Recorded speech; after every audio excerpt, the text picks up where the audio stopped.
Hello everyone. CA foundation students accounts का exam देकर आए होंगे और हो सकता है जब आप ये वीडियो देख रहे हो आपका अकाउंट्स का एग्जाम ओवर हो गया हो। अब क्या करना चाहिए आपको? सबसे पहले मेरी बात ध्यान से सुनिए। आप इंस्टीट्यूट मैट निकाल के अभी रीडिंग मत शुरू करिएगा। 1.5-2 दिन बाद एग्जाम है। Pure reading will not help you. आपको क्या करना चाहिए? आप इतना पढ़ चुके होंगे ऑलरेडी, अपने वीक एरियाज पता होंगे। एग्जाम्पल, फाइंडर ऑफ गुड्स के क्या राइट्स होते हैं उसमें लोग कंफ्यूज हो जाते हैं। एग्जाम्पल, बेलमेंट प्लेज का डिफरेंस, एजेंट सब एजेंसी का डिफरेंस, इंडेमनिटी गारंटी का difference, wagering agreement contingent contract का डिफरेंस, लोग कंफ्यूज हो जाते हैं। फ्रॉड मिसप्रेजेंटेशन, लोग कंफ्यूज हो जाते हैं। तो डिफरेंस बेस्ड क्वेश्चंस एग्जाम में बहुत सारे नहीं आते, पर उन कॉन्सेप्ट्स को रिवाइज करने से कई केस स्टडी में आप बहुत आराम से उसको क्रैक कर सकते हो। तो पहले अपने वीक एरियाज आपको पता होंगे, उस पर आप फोकस करिए।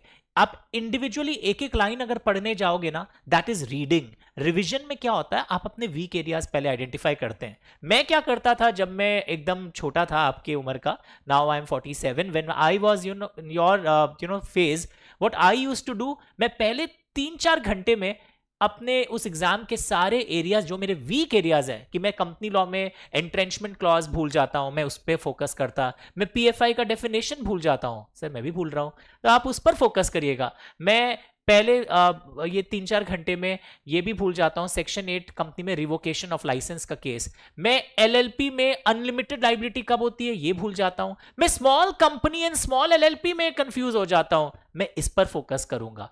तो पहले what you should do in 2 hours, पहले 2 घंटा का फ्रीज कर लीजिए। बहुत अजीब स्ट्रैटेजी है बट वर्क करेगी। 2 घंटे में अपने सारे वो इंपॉर्टेंट जोन जो आपको पता होगा अकाउंट्स एग्जाम के पहले भी आइडेंटिफाइड, मन में ठीक होता है कि पहले ये कंपनी लॉ का कर लूं, तो उससे क्या होगा, या ये पार्टनरशिप का कर लूं, या सेल ऑफ गुड्स एक्ट में ऑक्शन सेल के पॉइंट्स भूल जाता हूं। अरे मैं बायर्स राइट्स अगेंस्ट सेलर भूल जाता हूं। पूरा India sellers right against goods पढ़ के जाता है, मैं sellers rights against the buyer personally भूल जाता हूं। तो पहले अपने वीक एरियाज को कंसोलिडेट करिए 2-3 घंटे में। उससे फायदा क्या होगा, आपको लगेगा यस मैं तैयार हूं एग्जाम के लिए। Then pickup chapter wise preparation, आपके नोट्स होंगे उसको रिवाइज करिए। और YouTube पर पूरा टाइम स्पेंड मत करिएगा। ये सुसाइड करना होता है कि एक अचानक एक मैराथन प्ले करके बैठ गया सुनते रहे। उतना ही करने का मन करता है तो सुनिए, मैंने ना आपके लिए बूस्टर रिवीजन वीडियोस कोई कोई चैप्टर के नए बना दिए थे बहुत कम टाइम में। पूरा Indian contract act, I don't know कैसे हुआ पर बहुत मेहनत लगा, 3 hours. Sale of goods act 50 minutes. Sir ये कहाँ है?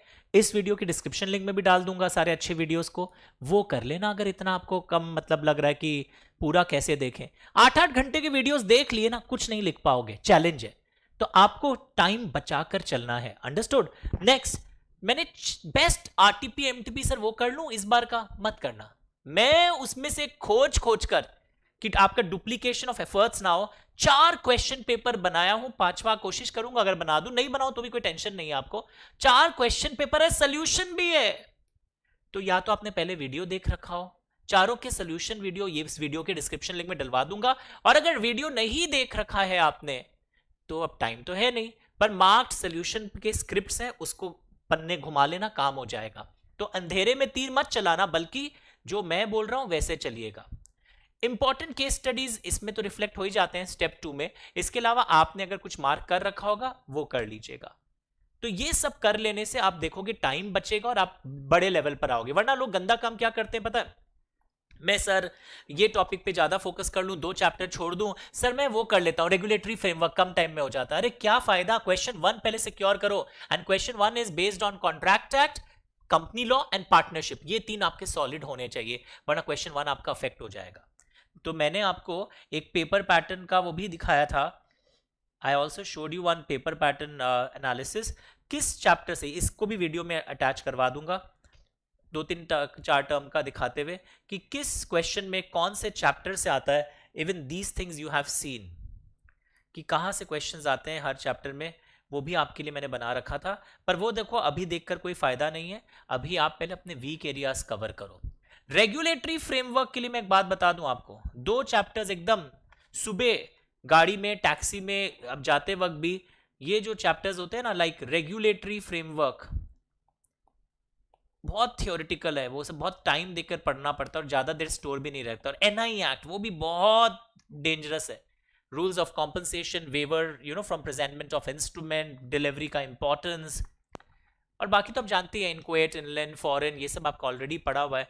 डिसऑनर ऑफ चेक्स का क्या कॉन्सिक्वेंसेज होगा due to insufficiency of funds, ये सब बढ़िया से आप पढ़ोगे। रेगुलेटरी फ्रेमवर्क को लोग लाइटली लेते हैं, इट्स वेरी खराब अगर आपने वर्ड टू वर्ड याद नहीं किया है, तो ये कर लेना। और जैसा मैंने बोला वीडियो वापस सुन लेना, क्या पता जो एक लाइन बोला वही एग्जाम का क्वेश्चन बन के कल आ रहा हो। अब देखिए 15 मिनट को आपको कैसे यूज करना चाहिए, ध्यान से सुनो। क्वेश्चन पेपर्स कई पन्नों में रन करता है। What you should do first 15 minutes, बहुत काम रहिए। एक बच्चा पूछता है सर हमको समझ में नहीं आता है क्वेश्चन सेल ऑफ गुड्स का या कॉन्ट्रैक्ट का, आंखों खोलो, क्वेश्चन में लिख देते हैं कौन से एक्ट के रेफरेंस में आपको आंसर देना है, तो वो तो आपका क्वेश्चन दूर हो गया, मतलब confusion. Now in the first 15 minutes suppose आप एक क्वेश्चन पढ़ रहे हो, ये 12 लाइन का है, तो उसमें डेट्स कई बार आते हैं, उस पर स्टार लगाओ, थोड़ा थोड़ा राउंड करो, अंडरलाइन करो। इस तरह रैंडम अंडरलाइनिंग मत कर देना, सारे चीज़ों को अंडरलाइन मत करना, वरना फिर जब आंसर लिखने लगोगे 15 मिनट बाद वापस से सब कुछ पढ़ना होगा, सिर्फ कीवर्ड्स। और आपको देखोगे इन मोस्ट केसेस आप 60 मार्क्स का पेपर तो 10-15 मिनट में पता चल जाता है आप सॉल्व कर रहे हो। सर 40 तो नहीं हुआ ना मेरा, वापस से जब सेकेंड टाइम पढ़ोगे ना आंसर लिखने के समय, वो भी हो जाएगा। एनएससी 15 मिनट के लास्ट 2 मिनट में 13 मिनट तो आप ये सब कर लिए, सब क्वेश्चन पे नजर डाल लिए, पता चल जाता है किस एरिया पर घूम रहा है ये क्वेश्चन।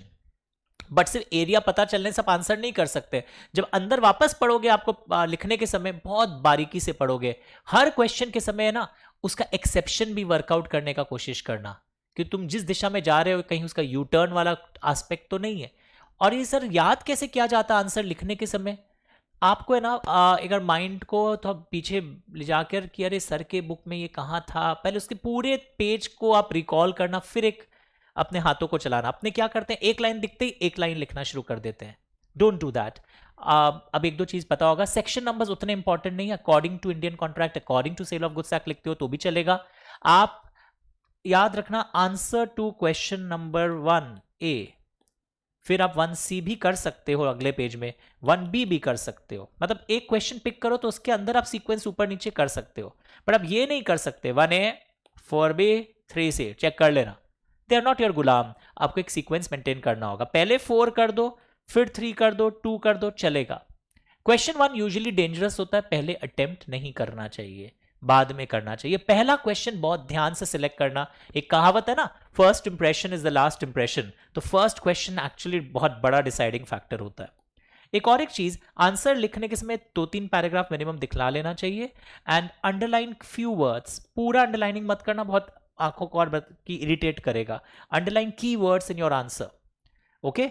तो these are few tips which you should remember, and most important, घड़ी जरूर पहनना, 5 मिनट फास्ट ही रखना घड़ी को, टाइम मैनेजमेंट करना। एक बार 1.5 घंटे बाद देखना, कई लोगों के संग क्या होता है पता है, in first 1.5 hours they attempt 20 marks, that is a big disaster. शुरू से ही आपको फास्ट रखना पड़ेगा अपने स्पीड को, और मैंने फास्ट रखने का एक टेक्निक सिखाया था।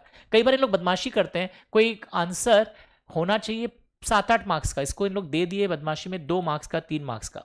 उस सिनेरियो में आपको सिर्फ प्रोविजन और कंक्लूजन लिख देना चाहिए instead of explaining the facts.